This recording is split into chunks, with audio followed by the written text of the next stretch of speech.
pernah itu tuh isinya ada yang bagian tulang, isinya labirin. Ini labirin itu ada tulang sama ada beda. Tulang itu dibagi terus ya.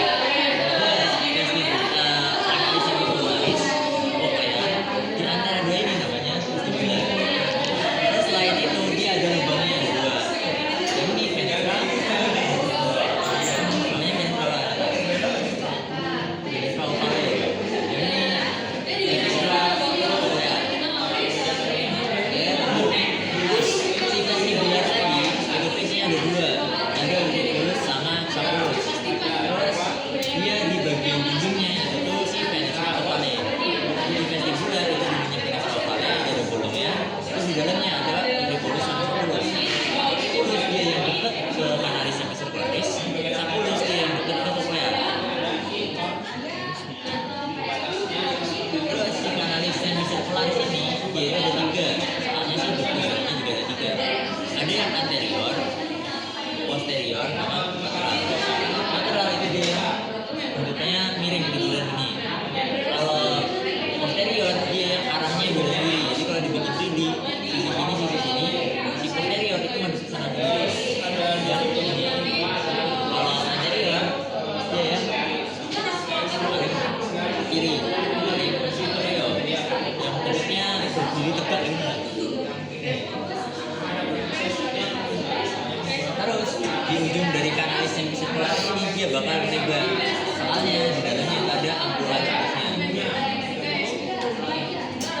Terus si cochlea. Cochlea ini bentuknya kayak rumah situs. Si cochlea ini dia di dalamnya ada ductus cochlearis. Di ujung ductus cochlearis namanya ventriculus. Terus di sini ini juga ada namanya canalicus cochlea. Dia tempat si sarafnya itu masuk. Terus si cochlea ini dia ada 3 saluran di dalamnya. Yang pertama ada skala vestibuli, terus ada skala timpani. Di antara dua itu ada usus cochlea tadi. Si skala vestibuli ini kan dia di atas.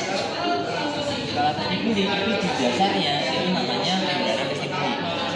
Sedangkan yang skala timpani itu atapnya namanya lamina basilar.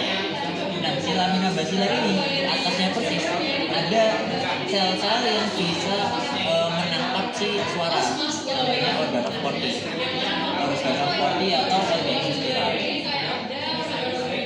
Nanti mekanismenya di bagian mekanisme menangkap.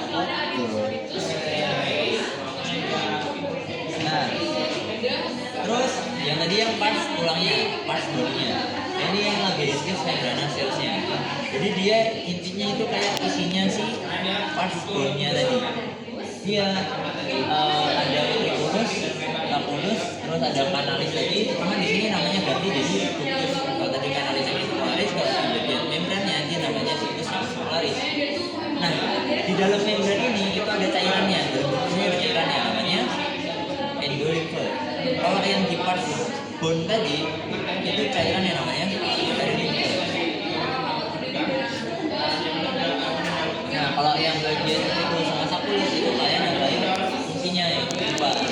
Yang ventriculus dia buat akselerasi horizontal, jadi kayak kita maju ke depan maupun ke belakang. Kalau yang subculus dia buat vertikal, jadi kayak kita naik lift. Jadi yang ngatur keseimbangannya sih subculus. Terus gara-gara tadi letaknya yang ventriculus dia lebih dekat ke kanalis semicircularis, jadi dia berhubungannya sama ductus semicircularis. Tapi yang subculus gara-gara dia letaknya dekat ke cochlea, makanya dia hubungannya sama ductus cochlearis. Nah, kalau si ductus semicircularis ini dia kan sama kayak kanalis, jadi dia ada 3 juga. Terus di bagian ujungnya dia ada pelebarannya, namanya ampula. Di ampula ini tempat si selnya, sel sektor keseimbangannya itu tempatnya itu ampula.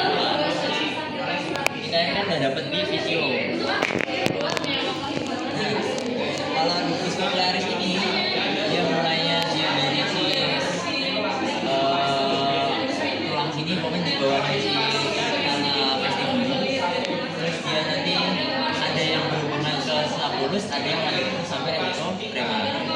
Nah, yang berhubungan sama subculus itu namanya ductus reuniens.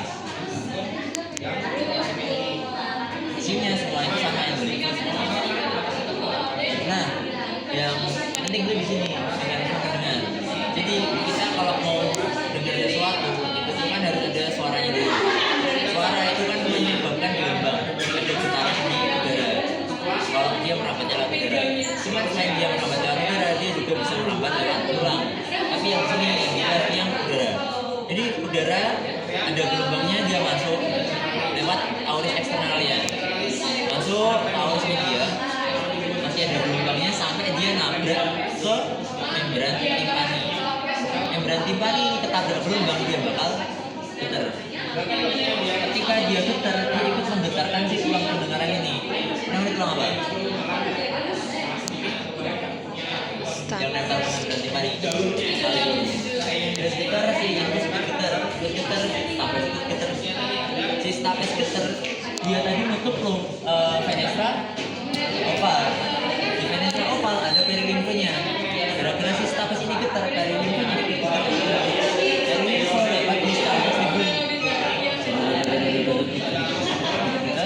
Sampai ke berikut trema. Berikut trema namanya berubah.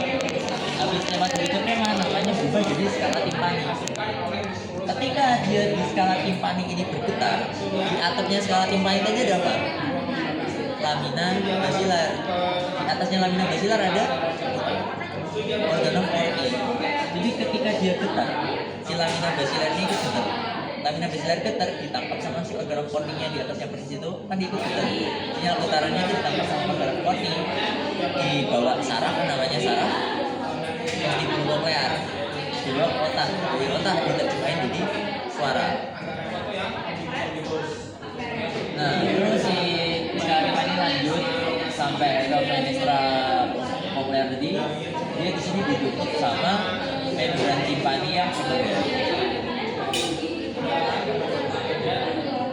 Nah, kalau klinis itu kita tahu dulu sih suara tadi kan merambat, ada yang lewat udara, ada yang lewat tulang. Yang lewat udara namanya air conduction, yang lewat tulang namanya bone conduction. Antara air conduction sama bone conduction lebih bagus yang air conduction. Jadi kuping kita itu harusnya lebih sensitif ke air conduction. Jadi makanya kalau di tes rine itu kan pertama ting muter nempel mastoid. Di mastoid udah nggak kedengeran, kita maju ke depan. Istilahnya yang waktu mastoid namanya kan pakai bone conduction. Udah nggak kedengeran, kita pindah ke air conduction harusnya masih kedengeran, itu normalnya. Terus kalau yang bubble ini tuh kalau dia normal harusnya antara kanan sama dan kiri bone conductionnya itu setara. Jadi antara kanan dan kiri kedengarannya itu sama, nggak ada yang lebih keras. Nah kalau di sini si Weber tadi normalnya nggak ada yang lebih keras. Tapi ketika ada tuli konduksi itu masalahnya ada di salurannya. Jadi ketika saluran ini yang bermasalah itu yang air conduction apa bone conduction? Salurannya telinga. Air conduction dia nggak bisa lewat. Dia namanya tuli konduksi, kira-kira air conduction. Ketika si kuping ini nggak menerima sinyal dari air conduction, dia itu bakal lebih sensitif terhadap bone conduction. Jadi ketika kita kasih bubur, kan bone conduction harusnya rata nih. Cuman gara-gara misal kuping kirinya dia ada tuli konduksi, ada serumen misalnya, kan air conductionnya keblok, udaranya keblok. Ketika udara keblok, si kuping ini bakal lebih sensitif ke bone conduction. Jadi makanya ketika ada tuli konduksi, dia bakal lebih keras di bagian telinga yang sakit, di bagian telinga yang sakit. Tapi ketika dia tuli sensorik, itu salurannya dia normal. Yang nggak normal ada di sarafnya udah nggak sensitif lagi. Jadi ketika kita deterin kasih bubur, itu dia bakal antara kuping normal sama kuping yang sakit bakal lebih meningkat di kuping yang normal. Soalnya yang masalah ini sarafnya udah nggak sensitif lagi. Kalau yang sobat, kenapa dia di sini memanjang? Soalnya ketika dia berkonduksi sama si kuping pasien yang sakit itu bakal lebih sensitif terhadap bone conduction ya. Jadi ketika kita kasih kuping kita sendiri, kan kuping kita normal nih teman-teman. Kita kasih di kuping kita, udah nggak kedengeran. Kita kasih ke kuping pasien, kira-kira dia lebih sensitif, kira-kira bakal kedengeran apa enggak? Kedengeran. Makanya namanya memanjang. Kalau yang ini kebalikannya lah ya, gara-gara dia udah nggak sensitif, jadinya dia durasi pendengarannya dia lebih pendek daripada punya kita.